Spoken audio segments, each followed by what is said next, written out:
हमें कभी कभी लगता है कि हमारी लाइफ बस कहने को ही चल रही है। हम वैसे इंसान बन नहीं पाते जैसा हम अक्सर सोचते हैं। कभी कभी हम सोचते हैं कि वेट लूज कर लिया जाए, कभी कभी स्मोकिंग छोड़ने का मन करता है, और जब हम कोशिश करने जाते हैं एक दो दिन तो सब कुछ सही रहता है, मोटिवेशन बहुत हाई रहती है, बट फिर से एंड में आके वही सब आदतें। So how we can quit bad habits and do whatever we desire? Well, James Clear की एटॉमिक हैबिट्स इन्हीं सब प्रॉब्लम्स का जवाब देती है। इस वीडियो को एंड तक देखिएगा, यकीन मानिए आपको बहुत सारे सॉल्यूशंस मिलेंगे और आप बहुत कुछ नया सीख के जाओगे। इमेजिन करो कि एक प्लेन मुंबई से दिल्ली के लिए टेक ऑफ करने वाला है। टेक ऑफ से कुछ सेकंड पहले आपने उस प्लेन को बस 3 डिग्री रोटेट कर दिया। अब होगा ये कि जो फ्लाइट पहले दिल्ली पहुंचने वाली थी अब वो जयपुर या लखनऊ पहुंच जाएगी, जो कि अबाउट 250 से 300 किलोमीटर का डिफरेंस है। अब यही सेम चीज ना हमारी आदतों के साथ भी होती है। अगर हम अपनी आदतों में छोटा सा भी बदलाव ले आए ना तो उसका लॉन्ग टर्म इफेक्ट ऐसा हो सकता है जैसा हम सोच भी नहीं सकते। जैसे इस बुक के ऑथर कहते हैं, अगर आप हर दिन 1% भी बेहतर हुए ना तो साल के एंड तक वो रिजल्ट कंपाउंड होके 37% तक हो जाएगा। वही उल्टा अगर आप बेकार होते चले गए तो आप 0 तक पहुंच जाओगे। The power of atomic habits. A slight change in your daily habits can guide your life to a very different destination. बहुत सिंपल है अपने आप को कन्विंस करना कि बड़ी सक्सेस हासिल करने के लिए तो कुछ बड़ा कदम ही उठाना पड़ेगा। कहीं ना कहीं ये सच भी है, पर इस बुक के ऑथर कहते हैं कि असल में ये छोटी छोटी इंप्रूवमेंट्स ही होती हैं जो दिखाई भी नहीं देती हैं पहले तो, पर कुछ बहुत बड़ा बदलाव करने के लिए ना काफी हैं। इन्हें हम अक्सर अनदेखा कर देते हैं। एक प्रैक्टिस करते हैं, इससे आपको अच्छे से समझ आएगा कि मैं क्या कहना चाहता हूँ। इमेजिन करो कि आप एक कोल्ड रूम में बैठे हो। ये कमरा इतना ज्यादा ठंडा है ना कि आप अपनी सांसें तक भी देख पा रहे हो। तापमान लगभग 25 डिग्री सेल्सियस है। आपके सामने एक आइस क्यूब रखी है। अब धीरे धीरे टेम्परेचर बढ़ रहा है, 26, 27, 28। आइस क्यूब अभी भी आपके सामने वैसी की वैसी पड़ी है। 29, 30, 31। अभी भी कुछ नहीं हुआ। 32। एंड आप देखते हैं कि आइस पिघलना शुरू हो गई है। अब हुआ ये कि पहले तो छोटे छोटे चेंजेस कुछ भी हासिल नहीं कर पा रहे थे, पर जरूरी थे कुछ एक्चुअल में चेंज करने के लिए। अक्सर इन छोटे छोटे चेंजेस को हम इग्नोर कर देते हैं क्योंकि एक बार में इनसे कोई भी रिजल्ट देखने को नहीं मिलता है, बट जब कंपाउंड होकर रिजल्ट आता है ना तो लोग उसे ओवरनाइट सक्सेस का नाम देते हैं।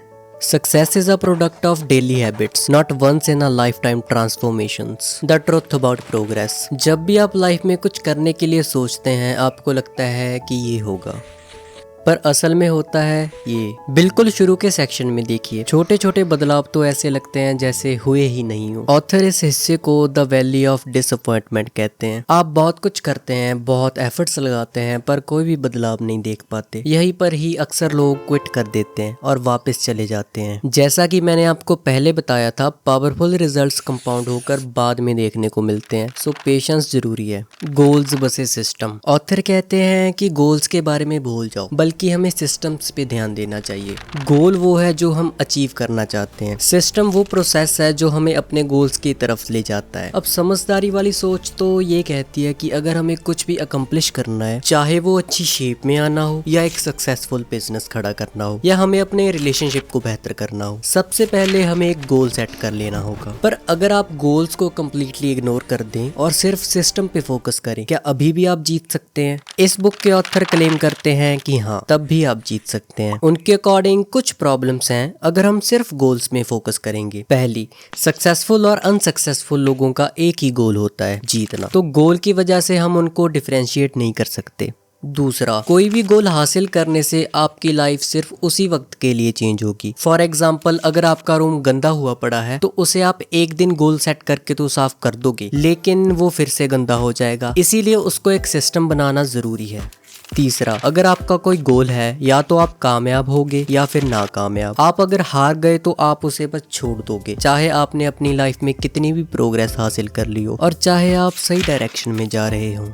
चौथा, अगर आपका गोल है कि आपने मैराथन जीतनी है और आप जीत गए, उसके बाद क्या अभी भी आप मैराथन जैसी प्रैक्टिस करोगे या शांत होकर घर में बैठ जाओगे? कोई भी डायरेक्शन चूज करने के लिए गोल्स अच्छे हैं, पर अगर आपको प्रोग्रेस करनी है तो सिस्टम चूज करना चाहिए। कभी ना कभी हमारे मन में सवाल आता है कि इन बुरी आदतों पे टिके रहना इतना आसान क्यों है? क्यों हम बार बार स्मोक करने लग जाते हैं, ज्यादा स्क्रीन टाइम और अनहेल्दी ईटिंग हैबिट्स? वही अगर देखा जाए तो अच्छी आदत आदतों पे टिके रहना इतना ज्यादा मुश्किल। इसको समझने के लिए आपको पहले बिहेवियर को समझना होगा। ऑथर बताते हैं कि बिहेवियर चेंजिंग के 3 लेयर्स होती हैं। पहली चेंजिंग आउटकम्स, ये रिजल्ट्स होते हैं, जैसे लूजिंग वेट, आप कोई किताब लिखना चाहते हो और कोई भी गेम जीतना। सेकंड लेयर है चेंजिंग प्रोसेस, जो आप करते हो, जैसे वर्कआउट का रूटीन या कोई भी रीडिंग हैबिट। थर्ड लेयर है चेंजिंग आइडेंटिटी, आपके क्या बिलीव्स हैं या आप दुनिया के बारे में और अपने बारे में क्या सोचते हो। अब ज्यादातर लोग अपनी आदतों को चेंज करने के लिए आउटकम्स पे फोकस करते हैं पहले, पर ऑथर कहते हैं कि हमें अपनी आइडेंटिटी चेंज करने में ध्यान देना चाहिए। मतलब जैसे अगर आप सिगरेट की आदत बदलना चाहते हो तो आपको अपने आप को देखने का नजरिया बदलना होगा। फॉर एग्जाम्पल, कल को अगर आपको कोई सिगरेट ऑफर करता है तो आप कहोगे कि नहीं यार, मैं तो सिगरेट छोड़ने की कोशिश कर रहा हूँ, जो कि एक अच्छा रिस्पॉन्स है। पर वही अगर आपको कोई सिगरेट ऑफर करे और आप कहें कि नहीं, मैं स्मोकर नहीं हूँ, smoking was part of my farmer life, अभी का नहीं है। यहाँ आपने अपने आप को देखने का तरीका बदल लिया है। मेरा गोल एक बुक रीड करना नहीं है, बल्कि एक रीडर बनना है। मेरा गोल मैराथन भागना नहीं है, बल्कि रनर बनने का है। पहले आपको डिसाइड करना होगा कि आप कौन बनना चाहते हो, आपके प्रिंसिपल्स और आपकी वैल्यूज क्या हैं। फिर छोटी छोटी जीत हासिल करके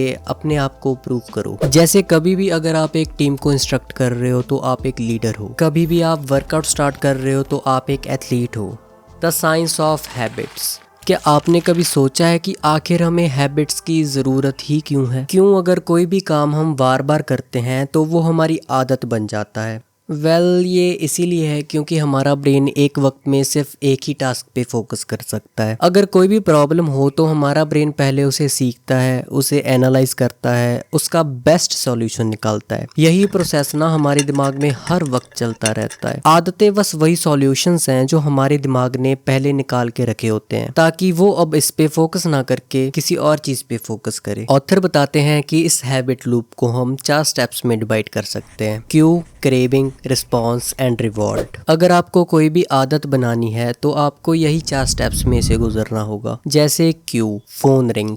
क्रेविंग, आप देखना चाहते हो किसका मैसेज है। रिस्पॉन्स, आप फोन निकालते हो, टेक्स्ट रीड करते हो। रिवॉर्ड, आपकी प्रॉब्लम सॉल्व हो गई। अब आपके दिमाग ने स्टोर कर लिया कि रिंग मतलब फोन निकालना। क्यू, आप ऑफिस जा रहे थे और आपको फास्ट फूड की स्मेल आई। क्रेविंग, आपको खाने का मन हुआ। रिस्पॉन्स, आपने फास्ट फूड खरीदा और खाया। रिवॉर्ड, आप सेटिस्फाई हो गए। अब ऑफिस के रास्ते से गुजरना मतलब फास्ट फूड खाना। जैसे जैसे टाइम गुजरता जाता है, रिवॉर्ड्स क्यूज से जुड़ते जाते हैं। जैसे यूट्यूब से बोर होना क्यों होगा इंस्टा में स्क्रॉल करने का, और जब तक आपको पता चलता है तब तक आपका आधा घंटा गुजर जाता है। एंड जितना आप इन हैबिट लूप को दोहराते हो उतना ही ये ऑटोमेटिक होती चली जाती है। क्यों अलग अलग इंसान के लिए अलग अलग हो सकता है। ये कुछ भी हो सकता है, जैसे कोई पर्सन, कोई आवाज, कोई स्मेल, कुछ भी हो सकता है। सो सवाल ये आता है कि आखिरकार कैसे हम इन हैबिट लूप्स को अपने लिए इन्फ्लुएंस करें ताकि ये हमारे लिए काम कर सकें। ये किताब हमें 4 लॉज बताती है जिनकी मदद से हम ये कर सकते हैं। First law, make it obvious. हम में बहुत सारी आदतें ऐसी होती हैं जिनके बारे में हमें पता भी नहीं होता कि हम में हैं, वो ऑटोमेटिक होती हैं। जैसे अक्सर हम किचन में जाते हैं, हमें भूख लगी हो चाहे नहीं, पर जब हम सामने रखे स्नैक्स देखते हैं तो 2-3 उठा लेते हैं। सबसे पहले तो अगर आपको अपनी आदतें बदलनी है तो आपको उनके बारे में पता होना चाहिए, और ये चीज़ आप हैबिट स्कोर कार्ड बना के हासिल कर सकते हैं। अपने सारे छोटे बड़े एक्शंस आप एक जगह पे लिख लीजिए। अब जैसा इंसान बनना चाहते हैं उस बेसिस पे अपने सभी एक्शंस के सामने पॉजिटिव, नेगेटिव और न्यूट्रल का साइन लगाइए। इस बात को याद रखना कि इस स्टेज पे हम कुछ भी बदलने की कोशिश नहीं कर रहे हैं, बल्कि बस ऑब्जर्व कर रहे हैं कि आखिर हमारी रोज की जिंदगी में होता क्या है। जैसे कार्ल यंग का एक कोट है, until you make unconscious conscious it will direct your life and you will call it fate. क्या आप ये जानते हैं कि बहुत लोग सोचते हैं कि हम अपनी आदत पे टिक नहीं पाए क्योंकि हम पे वो मोटिवेशन नहीं थी, पर असल में कमी मोटिवेशन की नहीं है बल्कि क्लैरिटी में होती है। जैसे मैं एक्सरसाइज करूंगा, मैं प्रोडक्टिव बनूंगा, बट कब और कहाँ ये हमें नहीं पता होता है। हमें पूरा क्लियर होना पड़ेगा क्योंकि टाइम और प्लेस एक कॉमन से क्यूज हैं और ये बहुत हेल्प करते हैं हमें अपने गोल को हासिल करने के लिए। आप इसे कुछ ऐसे यूज कर सकते हैं: I will behaviour eight time in this location. I will read more in this month. Bad example. I will read a book for 10 minutes daily in my bedroom. एक और बहुत अच्छा तरीका है हैबिट को स्टार्ट करने के लिए, हैबिट स्टैकिंग। पर उससे पहले क्या आपको डाइडरॉट फैक्ट पता है? तो हुआ ये कि एक बंदा था डेनिस डाइडरॉट। ये कुछ 1765 की कहानी है। उसकी बेटी की शादी की उम्र हो गई थी, पर वो ठहरा गरीब। तो अब प्रॉब्लम ये थी कि वो अफोर्ड नहीं कर सकता था, है ना। पर वो कहते हैं ना कि भगवान ने सबको कुछ ना कुछ तो दिया है। डाइडरॉट अपनी एनसाइक्लोपीडिया के लिए बहुत फेमस था और उसी समय रशिया की एक रानी थी। उसने डाइडरॉट की फाइनेंशियल हालत सुनी और उससे रहा नहीं गया। वो बुक लवर थी और उसने डाइडरॉट से कहा कि तुम पैसे की चिंता मत करो, बस मुझे अपनी लाइब्रेरी दे दो। इसके बाद डाइडरॉट ने बहुत अच्छी शादी की, पर अपने लिए एक लाल रंग का चोगा भी खरीद लिया। अब ये चोगा टंगा हुआ इतना ज्यादा सुंदर लग रहा था कि उसके सामने जितनी भी चीजें थी उसकी, वो सब बेकार लगने लगी। इसका उस पे ऐसा इफेक्ट हुआ कि उसने धीरे धीरे सारी चीजें बदल डाली और सब चीजें अपने चोगे के स्टैंडर्ड की कर दी। हैबिट स्टैकिंग भी बस ऐसे ही काम करता है दोस्तों। After current habit I will new habit. किसी भी एग्जिस्टिंग हैबिट के बाद हमें वो करना चाहिए जो हम करना चाहते हैं। जैसे कॉफी पीने के बाद मैं सीधा मेडिटेशन करने बैठूंगा 1 मिनट के लिए। 1 मिनट मेडिटेशन करने के बाद मैं दिन की टू डू लिस्ट बनाऊंगा। इसके बाद अक्सर लोग कहते हैं कि मेरे पे मोटिवेशन की कमी है, पर जेम्स क्लियर कहते हैं कि मोटिवेशन तो ऐसे ही ओवररेटेड है। असली खेल तो सारा एनवायरनमेंट का है। अब अगर आपका एनवायरनमेंट ही नेगेटिव हो तो आप पॉजिटिव आदतें कैसे बना सकते हैं? सपोज करो कि आप पानी ज्यादा पीना चाहते हो तो अपनी वाटर बॉटल को अपने सामने रखो। ऐसे ही रीडिंग करना चाहते हो तो बुक पास में रखो जहां आप उसे देख सको। फोन ज्यादा चलाते हो तो उसको दूसरे कमरे में रखो। Make good habits visible and bad ones invisible. बिल्कुल इसी तरह आप ये सब स्पेसिफिक जगह के लिए भी कर सकते हो। जैसे सोफा सिर्फ मूवीज के लिए, चेयर सिर्फ रीडिंग के लिए, और ये हर पर्सन के लिए अलग अलग हो सकता है। जैसे जो सोफा हमारे लिए नेटफ्लिक्स का काम करता है वो किसी और के लिए सोने या आराम करने के लिए हो सकता है। बस करना ये है कि आपको अपना एनवायरनमेंट अपने हिसाब से सेट करना होगा। अगर आप एक्सरसाइज ही करना चाहते हो तो स्किपिंग रोप को अपने सामने रख लो, बहुत फर्क पड़ जाता है इससे ही। बस इस मंत्र को याद रखो, 1 space 1 use. Law number 2, make it attractive. हमें जब भी लगता है कि किसी चीज को करने से हमें इंस्टेंट रिवॉर्ड मिलेगा तो हम तुरंत एक्शन लेते हैं। जितना ज्यादा सेटिस्फाइंग और बड़ा रिवॉर्ड हमें लगेगा कि ये होगा, उतना ही बड़ा हम एक्शन लेने के लिए तैयार होते हैं। और वर्ड को नोटिस करो कि जितना ज्यादा हमें लगेगा, यानी हमें उसके पूरे होने से उतनी खुशी नहीं मिलती कि हमने इतना बड़ा काम कर दिया, पर जितनी उसके बारे में सोचने पे होती है। ये सब कुछ डोपामीन का खेल है। पहले साइंटिस्ट को लगता था कि ये सिर्फ प्लेजर के काम आता है, बट अब हम जानते हैं कि डोपामीन और भी बहुत चीजों को इफेक्ट करता है, जैसे कि motivation, memory, learning, punishment and voluntary movement भी। और डोपामीन सिर्फ तभी रिलीज नहीं होता जब हम कोई भी चीज कर लें, बट तब भी रिलीज होता है जब हम उसके बारे में सोच रहे होते हैं। गैम्बलिंग एडिक्ट्स में डोपामीन स्पाइक बेट लगाने से पहले होता है, ना कि जीतने के बाद। जब हम वैकेशंस के बारे में सोच रहे होते हैं, कभी कभी बहुत ज्यादा अच्छा होता है एक्चुअल वैकेशंस के मुकाबले। ड्रग एडिक्ट्स को ड्रग देख के डोपामीन इंक्रीज होता है, ना कि जब वो उनको ले लेते हैं। जंक फूड खाने की चाहत डोपामीन सर्ज करती है, ना कि उसको खाने के बाद। वो क्रेविंग है जो हमें एक्शन लेने पे मजबूर करती है। तभी तो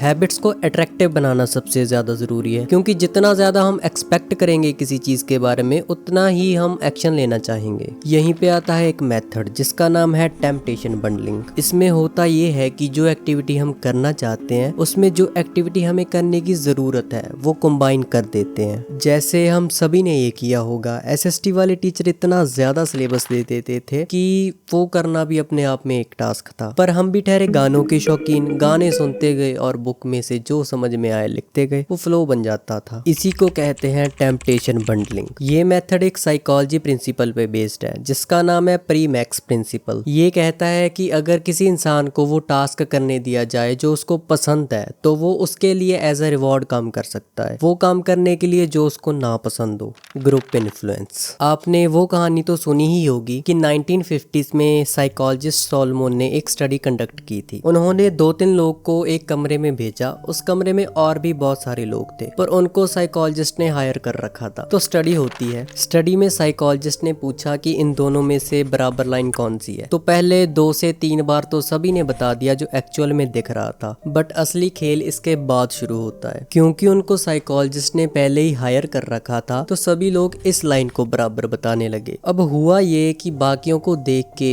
जो 2-3 लोग थे उन्होंने भी अपना डिसीजन चेंज कर लिया कि लगता है हमें ही गलत दिखाई दे रहा है। अब ये होता है एक ग्रुप या फिर एक पूरी कम्युनिटी का इन्फ्लुएंस। हम जैसे लोगों, कम्युनिटी और जैसे भी कल्चर के साथ रहेंगे, हमारी सोच और एक्शंस वैसे ही बन जाएंगे। अगर आप एक अच्छी शेप में आना चाहते हो तो अपने आप को फिट लोगों के साथ जोड़ लो। अगर आप ज्यादा रीड करना चाहते हो तो एक बुक क्लब ज्वाइन कर लो।